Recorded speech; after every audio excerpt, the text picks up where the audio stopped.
एक युद्ध जहां बंदूकें चुप हैं लेकिन नदियां बोल रही हैं।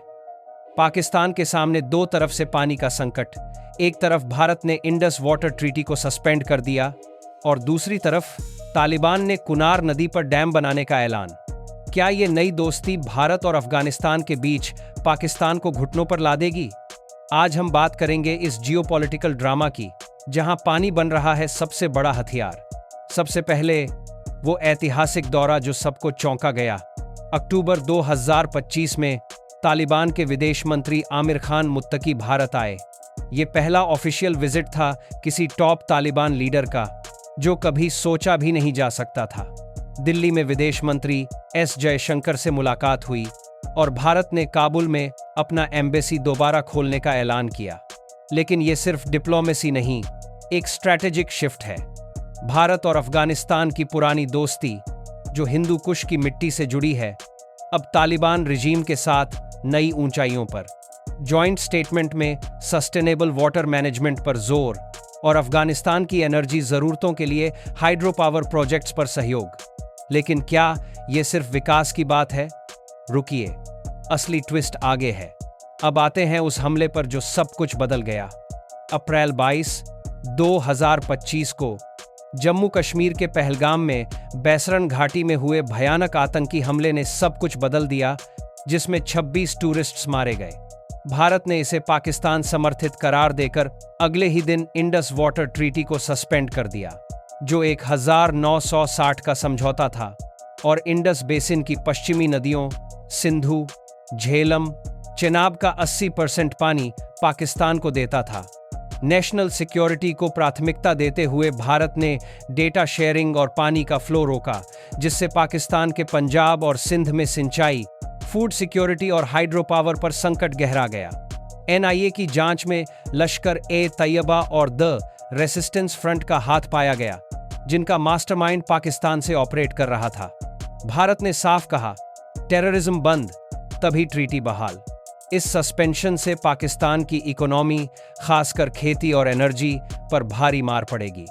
लेकिन कहानी यहीं खत्म नहीं होती, क्योंकि अब अफगानिस्तान भी मैदान में है। बॉर्डर क्लैशेस ने आग में घी डाल दिया दोस्तों, और ये टेंशन अब चरम पर पहुंच गई। अक्टूबर 9, 2025 की सुबह पाकिस्तान ने अफगानिस्तान पर बड़े पैमाने पर एयर स्ट्राइक्स बोले। टारगेट थे काबुल, खोस्त, जलालाबाद और पक्तिका प्रांत। मुख्य निशाना था तहरीक ए तालिबान पाकिस्तान, टीटीपी के लीडर नूर वली महसूद, जो काबुल के अब्दुल हक स्क्वायर के पास छिपे थे। पाकिस्तानी एयरफोर्स ने JF-17 जेट्स से हमला किया, लेकिन अफगान सरकार ने सिर्फ काबुल और पक्तिका में स्ट्राइक्स कंफर्म की। जवाब में तालिबान ने बॉर्डर पर भारी तोपखाने की गोलाबारी की। स्पिन बोल्डैक, चमन और कुर्राम जैसे इलाकों में लड़ाई भड़क गई। दर्जनों सैनिक और सिविलियन मारे गए। दोनों तरफ यूएन के मुताबिक सिर्फ एक हफ्ते में 37 सिविलियन मारे और 425 घायल। फिर 15 अक्टूबर को एक अस्थायी सीज फायर हुआ, लेकिन टेंशन बरकरार है। बॉर्डर क्रॉसिंग्स बंद पड़े हैं। इस्तांबुल में पीस टॉक्स चल रही हैं, जो दोहा में 19 अक्टूबर के सीज फायर के बाद शुरू हुई तुर्की और कतर की मीडिएशन में। दूसरा राउंड 25 अक्टूबर से चला।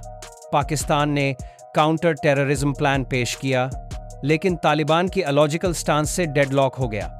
पाकिस्तान का कहना है तालिबान टीटीपी मिलिटेंट्स को शेल्टर दे रहा है, जबकि अफगानिस्तान चिल्ला रहा है कि डूरंड लाइन को मानते ही नहीं।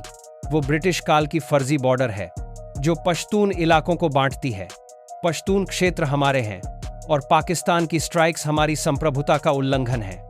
इसी बीच तालिबान सुप्रीम लीडर हिबतुल्लाह अखुंदजादा ने डायरेक्ट ऑर्डर दिया, कुनार नदी पर डैम बनाओ, और वो भी बिना देर किए। अफगानिस्तान के वाटर एंड एनर्जी मिनिस्ट्री को घरेलू कंपनियों से कॉन्ट्रैक्ट साइन करने का हुक्म, विदेशी फर्म्स का इंतजार मत करो। डिप्टी इंफॉर्मेशन मिनिस्टर मुहाजिर फराही ने एक्स पर पोस्ट किया, अमीरुल मोमिनीन ने कहा है, कुनार पर डैम अभी बनाओ, वरना कभी न बनेगा। ये डैम क्यों इतने खतरनाक पाकिस्तान के लिए, जानिए अगले पैरा में। कुनार नदी हिंदू कुश पहाड़ों से निकलती है, 480 किलोमीटर लंबी, अफगानिस्तान के कुनार और नंगरहार प्रांतों से होकर पाकिस्तान के खैबर पख्तूनख्वा में जाती है। वहां इसे चित्राल नदी कहते हैं और ये काबुल नदी में मिलती है। काबुल नदी पाकिस्तान की सिंचाई और वाटर सप्लाई का बड़ा सोर्स है। तालिबान 2021 से पावर में आया, तब से वाटर सॉवरेंटी पर फोकस, डैम्स से हाइड्रो पावर, इरिगेशन और पड़ोसियों पर डिपेंडेंसी कम। लेकिन अफगानिस्तान पाकिस्तान के बीच कोई वाटर शेयरिंग ट्रीटी नहीं। मतलब तालिबान चाहे तो एक 100% पानी रोक सकता है।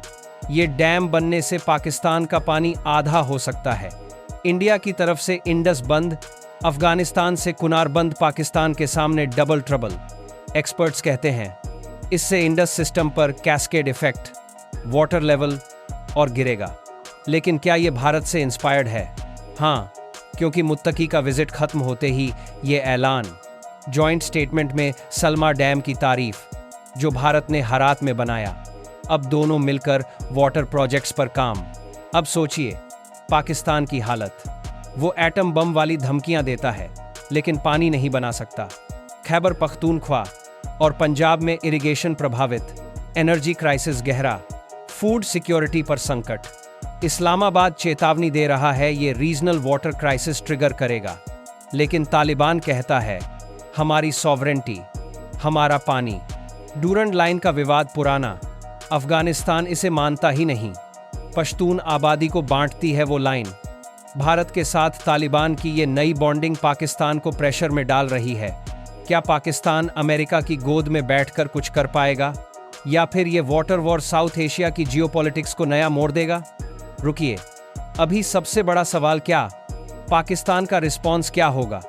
क्या वो और अग्रेसिव स्टेप्स लेगा या फिर नेगोशिएट करेगा? इस सब के बीच भारत की स्ट्रैटेजी कमाल की, नेशनल सिक्योरिटी को प्रायोरिटी, लेकिन डिप्लोमेसी से गेम चेंज। तालिबान के साथ कोऑपरेशन से अफगानिस्तान की स्टेबिलिटी और पाकिस्तान पर प्रेशर। लेकिन रिस्क्स भी हैं, तालिबान की image, women's rights, human rights. Muttaqi के विजिट में इंडियन फीमेल जर्नलिस्ट्स ने चैलेंज किया, लेकिन भारत बैलेंस कर रहा है। एक्सपर्ट्स कहते हैं ये रियल पॉलिटिक है, जहां दुश्मन का दुश्मन दोस्त बन जाता है। अब फ्यूचर क्या?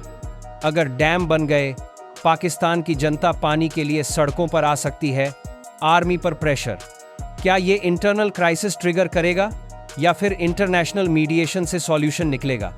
क्यूरियोसिटी मत तोड़िए, क्योंकि आने वाले दिनों में ये स्टोरी और ट्विस्ट लेगी। दोस्तों, ये वाटर जियोपॉलिटिक्स का नया चैप्टर है, जहां मिलिट्री स्ट्रैटेजी पानी से जुड़ गई। भारत का मास्टर स्ट्रोक और तालिबान का बोल्ड मूव पाकिस्तान को थिंकिंग मोड में डाल दिया। ये कहानी सिर्फ पानी की नहीं, बल्कि साउथ एशिया की पावर डायनामिक्स को रीशेप करने की है। अगर आप ऐसे थ्रिलिंग, फैक्ट बेस्ड स्टोरीज पसंद करते हैं, जहां डिफेंस, जियोपॉलिटिक्स और ग्लोबल स्ट्रैटेजी की बात हो, तो चैनल सब्सक्राइब कर लीजिए। लाइक करिए अगर ये स्क्रिप्ट आपको एक्साइटेड कर गई, और कमेंट में बताइए क्या पाकिस्तान अब क्या करेगा। शेयर कीजिए फ्रेंड्स के साथ, क्योंकि ऐसी इनसाइट्स हर किसी को पता होनी चाहिए।